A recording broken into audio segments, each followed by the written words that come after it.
ටෙෆ්ට් අපි අදවිල්ල ඉන්නේ පොළොන්නරුව මින්නේරේ ව්‍යාපාරයේ කුඹුරු යායකට අපේ ද්‍රෝණ තාක්ෂණය ප්‍රයෝග කරගනිමින් වී නැත්තම් බිත්තර වී ඉහින්න.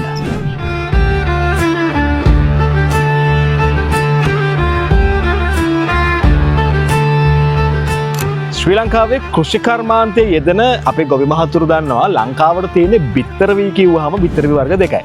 එකක් සම්බා අනිත් එක නාඩු. එතකොට මේ නාඩු බිත්තර වී එකේ අපිට පේන මූල පද්ධතිය එලට වෙලා තියෙනවා සහ සම්බ බිත්තර වී එකේ මූල පද්ධතිය එලට වෙලා නැහැ. නමුත් ඒ සම්ගි තෙතමනක් සහිතයි.